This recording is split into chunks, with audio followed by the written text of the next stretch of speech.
just the think four the of us. system. Dang, that's Yeah, my it's still on. showing me notice.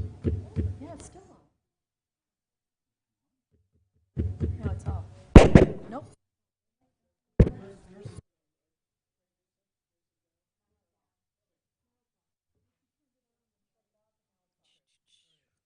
it closely. Thank you. Wait, testing, yeah, hello.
like to call to order this meeting of the Public Works Committee for the City of Rapid City on Tuesday, March 12th at 12:30 p.m.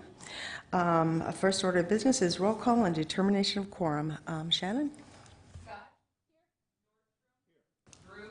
Here. Modrick? Here. Next up is the adoption of the agenda. Do I hear a motion? Second. Motion to adopt by Nordstrom, second by Modrick. All in favor? Aye. And the agenda is adopted. Now is the time for general public comment, a time for members of the public to discuss or express concerns to the committee on any issue not limited to items on the agenda. Action will not be taken at the meeting on any issue not on the agenda except by placement on the agenda by unanimous vote of the council members present. I have no slips, so general public comment is now closed. We go on to consent items 1 through 14. Public comment is now open on 1 through 14. Once again, I have no requests. Looking around the room, I don't see that anybody wants to speak on those items. Okay, public comment is not closed on those items. And we go to the members of the committee to see if they have any items they'd like to remove from the consent. I have one. I'm removing item 2. Lisa Modrick. Yes, Madam Chair. On item 14, it states that it's just for information only. Yes. Is that anything that we need to have on the public record? We could acknowledge it, I guess. When we were talking about this yesterday, I was talking to Amanda about this particular item, Councilwoman Scott, and we didn't see any reason to see the actual presentation. Okay. But if you'd like to, we could ask Ken to do that. Okay, may I ask, well, I'm sorry, we're still in agenda, so I'll pull 14 for that reason. Okay, thank you. you. All right. So I need a motion to approve all the remainder of the items with the exception of 2 and 14. I'll make that motion. Nordstrom moves. Second? Second by Lisa Modrick. All in favor? Aye. Okay, and so we're on to item 2. Authorize Mayor and Finance Officer to sign an agreement between the City of Rapid City and Spurlick Consulting, Inc. for professional engineering services for Lime Creek detailed analysis of Federal Emergency Management Agency, FEMA, in parentheses, special flood hazard area, project number 18-2479, CIP number 51192, amount to not exceed $115,525, and I pulled this one because I had a couple of questions. Madam Chair, I'd just like to make the motion to approve. Okay. Second it. A motion is to approve, so by Amanda Scott, second by Nordstrom. And so I have just a couple questions on this for Ted, please. Could you give us a little bit of an overview or what they're really trying to accomplish with this new flood area that we're looking at? What's happening? How long ago was this done? And why do we need a new one? Yes, ma'am. Thank you. Most of the city has drainage basin plans. Those were years old, done on best guess information. There's been substantial changes in development, in work in their buildings and such. FEMA has come in the last few years and re-identified the floodplains or flood hazard areas. This is a detailed analysis that will update our drainage basin plan. We'll take a look at the FEMA floodplain, look at what the actual floodplain should be, identify flood hazards. It also will probably take some properties out of the flood hazard area, which reduces their insurance, reduces their liabilities. And it is generally just Lime Creek itself. It's not the whole South Creek, Lime Creek drainage basin. It's identified or reduced to the Lime Creek itself, the new Lime Creek. Okay, so we're seeing that some areas might be removed and also some areas might be placed, or some structures might be placed in the floodplain, possibly? There's a potential. Generally, when we do these, it takes property out. When FEMA reassessed the floodplains and flood hazard areas, they did not do surveyed. It was a map paper exercise. They looked at aerial information, existing contours. They did not look at actual site information or very little site information. So generally, this reduces those hazard areas and it ends up to a benefit. It also improves our flood rating, flood hazard rating. So it's a benefit for the city as well as the citizens. Great, okay, well, I think that's a win-win. I heard the last one was in 1981, so this is definitely due. Okay, so the motion is to approve. Do I move to approve? Yeah, so, all in favor? Aye. Those opposed? Sorry, I got a little bit confused myself there. Okay, we're going on to item number 14. Rapid City Area Metropolitan Planning Organization 2018 Traffic Volume Counts Report, and Chair recognizes Lisa Modrick. Thank you, Madam Chair. I always love to see the traffic counts. I think it really shows it, like it says on here, it's a snapshot. I wanted to make sure that the public was aware that there's a link if they're curious about the traveled roads of which we have. And the snapshot is just taken within a 48-hour, and it's not actual, but it's snapshot. But with that, can I ask Mr. Young a question? Sure. Thank you. Yeah. Hi, Ken. So when I'm looking at, I love the map. I love the interactive map. It's really cool. So when I'm looking at that, it shows at the bottom the 2018 traffic count and the 2017 traffic count, and it shows the same number. Is that just need to be updated on that map? And it's where it shows your legend. Okay. I'm going to let Kelly Brennan, Long-Range Planner, respond to that. Thank you. Hi. Hi, Kelly. So those numbers don't actually mean anything. They're just showcasing the different styles of numbering on the map. Oh, okay. So one of them is a different color, one of them is in italics. So it's just showing that in those locations on the map, that's what the actual numbers look like. All right. So I think they just say 1, 2, 3, 4, 5. Yeah, it does, and I wondered if that was just something, because Yep. it does look like it should be like a total count or something like that, where it gives us that average on a daily basis. And why I say this is we always are concerned about our roads, and it shows how the roads are traveled and the roads less traveled, and why some of the concentration on our routes go towards the collectors and the arterials over some of the smaller streets because of traffic counts. And it's just, to me, it's impressive. It really shows where the movement is in a community, or in our community, on a 48-hour basis. It's cool. It's a cool map. I will correct you on that, though. We did not do a 48-hour count. We actually did a 3-day count this year on all roads whenever possible. Okay. That's actually changed from previous years where we did a 24-hour count. Okay, so it says less than 48 hours in duration on your legend, so that's just less than 48. We had to have an average. Yep. Okay. The traffic counter is a new employee this year. He's trying to do some new cool stuff, and so we're still working with him on updating this and getting it a little better. That's why we did go to the longer day counts to get a better average. Very good. We sometimes run across the issue where if there is a accident or some type of event can skew the results on a certain day, so that's why we're going for the longer counts. Making the adjustment. Very good. I just wanted to make sure that the public was aware that it was there, and now they'll know how to read the legend, and it's just a great way to see what our traffic is doing out there in a less than 48-hour time frame. Thank you, Kelly. Thank you, Madam I have Chair. a question for you, Lisa. Do you want to see the full report, do you think, on Monday? Oh, may I ask Ken a question on that? Sure, go Thank ahead. you. Ken, because there is a lot of work, or Kelly, or both of you, because there is a lot of work in this, and I know it's not fine-tuned to the actuals, but it's just got great information, because streets are the #1 thing we hear about in our community. Is that something that you would consider doing in a snapshot form so that is put out there to public on this document? We On can this do that. item? So you're talking about a presentation here or just having it uploaded on our website?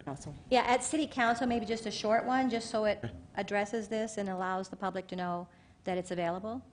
Okay, yep. I think it'd be great if you It could. is available on both the MPO website as well as the Rapid City Transportation page on the city's website.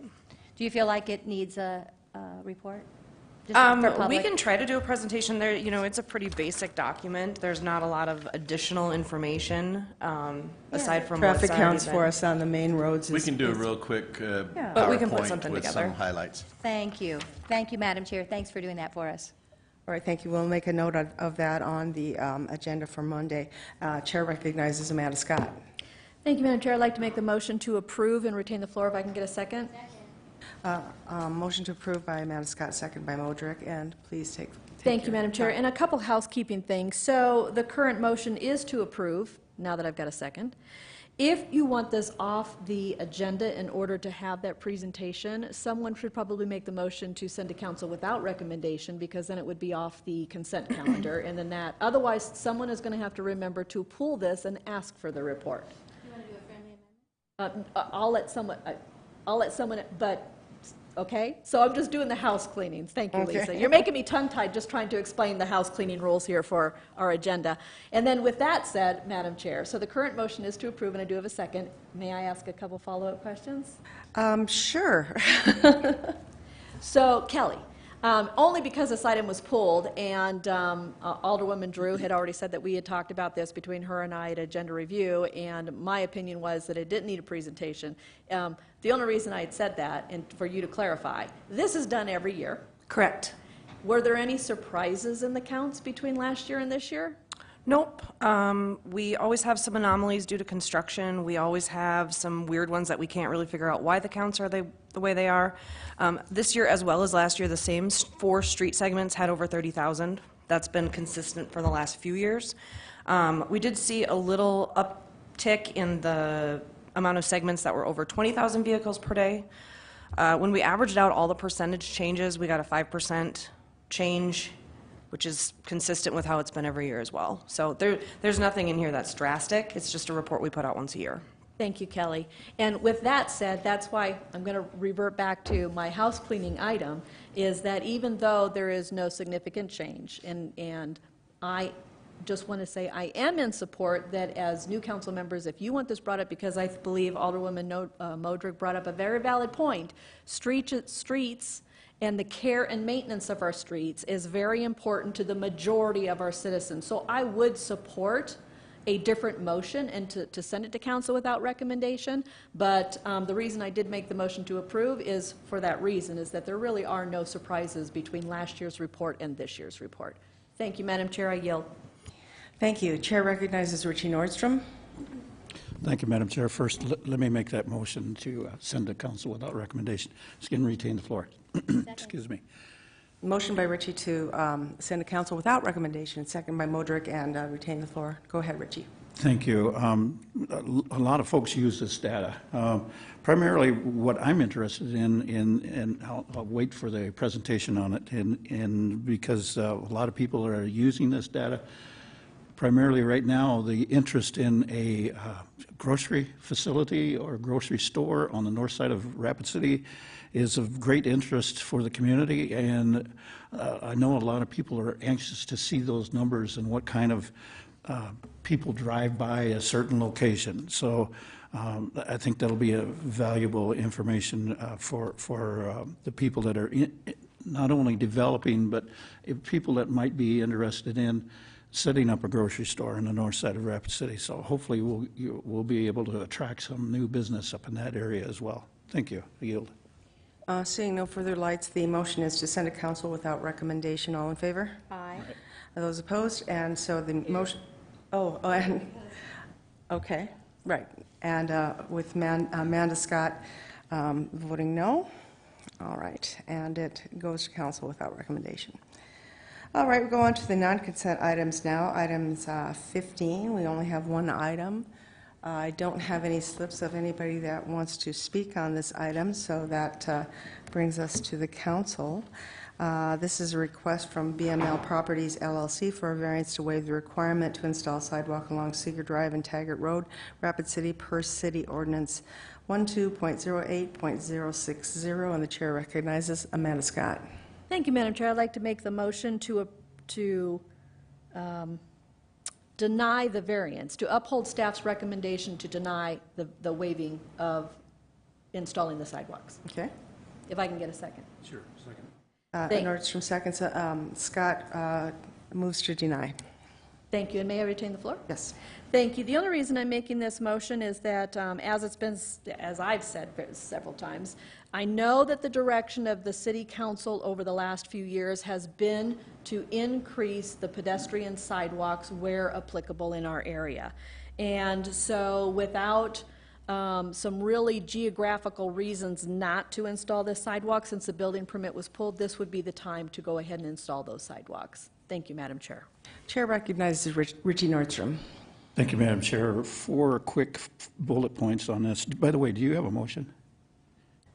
No, well, yeah, we do, from Okay. amend to deny, yes. Okay, yes, to uphold staff's Yes. denial, okay, of the waiver. 4 quick bullet points is sidewalks are part of the public infrastructure. Sidewalks prevent gaps in the sidewalk network as future land use changes. Sometimes industrial parks such as this can eventually become business parks over time. Sidewalks allow employees and residents the opportunity to engage in physical activity, meaning that people like to get out and walk on their breaks and at lunchtime. And then last is sidewalks separate pedestrians from vehicle traffic of all types, and especially in this area, this would be very helpful for people having sidewalks. So that's the reason why I'm supporting the decision to uphold his staff's denial. Okay. Chair recognizes Lisa Modrick. Thank you, Madam Chair. You know, I'm pretty outspoken when it comes to this industrial area, because I do travel it when we have these come before us, and the industrial park as it exists today, perhaps it will be a business development someday, but we don't know when someday will be. But right now it is it's a heavy industrial with land around it. It doesn't have parking lots that go edge to edge, curb to curb, if there is even a curb out there in some areas. And even on this lot, it doesn't connect a sidewalk. There, I see where there is perhaps one called in over on one side and a little bit of one on another side going to nowhere. Is this really the right direction that we should take? Because it does add an expense to the property owner and the developer and the business that runs in there. And if it's just something as simple as so many of these are, that are industrial shell-style buildings with limited employees and maybe trucks that are off the premises for most of the day, which is a lot of these, there aren't a lot of employees to go walk about. And with that, that is why it's in an industrial zone. So I really continue to maintain that in this industrial environment, it adds not just a cost on the front end, but it also has an ongoing cost for the maintenance, for the snow removal, for repair, and all the other things that should come along with a sidewalk, and perhaps there isn't even a walking path on it. And that's why I always have a concern when we're in this area.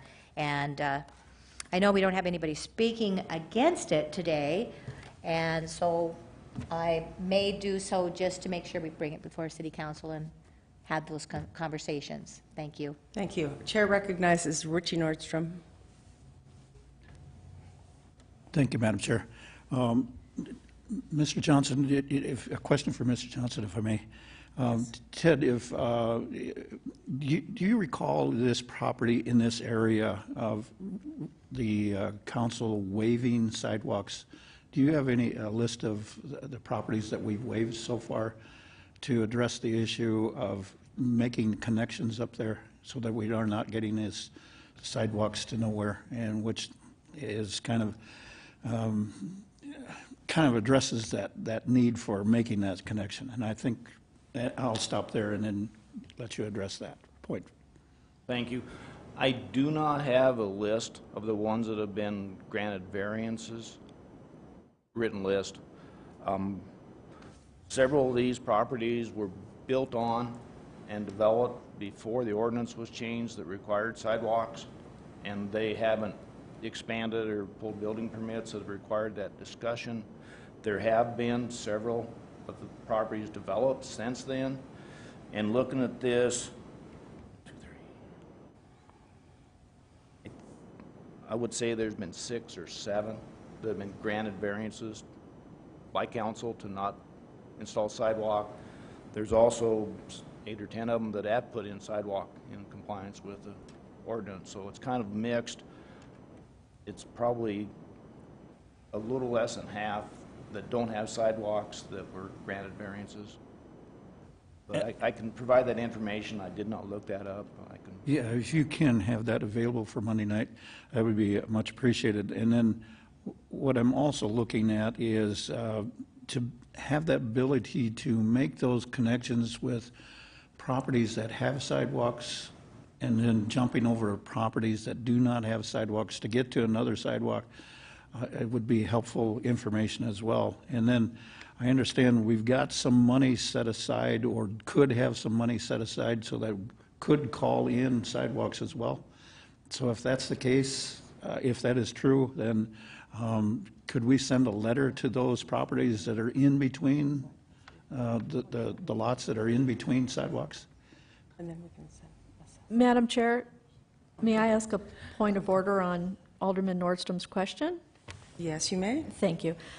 So I don't mind if Ted answers that question, but I believe that, as far as ordering in sidewalks, is a different discussion than what's before us today, because what's before us today is a very specific property that's asking for a waiver. That's the point that I just wanted to make.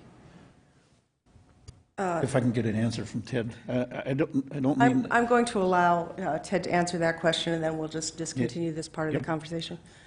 Right. Thank you. We did have money identified a while back for when this discussion came up to order in sidewalks. So I believe there's funding we could use to do that if we created a sidewalk district and ordered them in.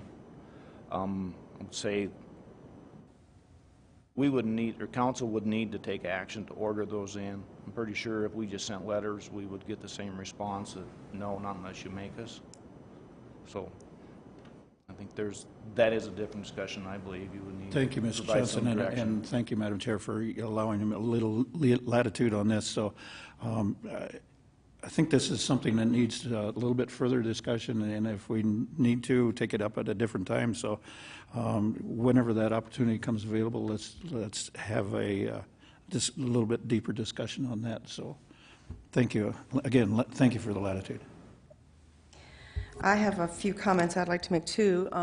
Just when you pull a building permit, that triggers that sidewalk, and we've been being, in my view, fairly subjective on how we enforce the sidewalk rulings. This area is seeing more development. It's not without possibility that there will be more people walking or riding bikes out there to get to work. We're seeing no geographical limitations here, and our sidewalks to nowhere will become a sidewalk to somewhere. So I think that in this case we're seeing a better reason to install sidewalk than to not. And so I will uphold the staff's denial. That will be my vote. And I think for our working sessions, maybe we'll put aside some time to think about where we're going to go with our sidewalk installations and where we're going to call those in. They probably won't, this conversation probably won't happen at a council for a long time. But at this time, it's the motion on the floor is to uphold the staff's denial. All in favor? Aye. All opposed? No. One no from Lisa Modrick, and the motion to uphold the denial passes, and this will continue on Monday night with the council. That brings us to the end of our business today. All in favor? Aye. We are adjourned.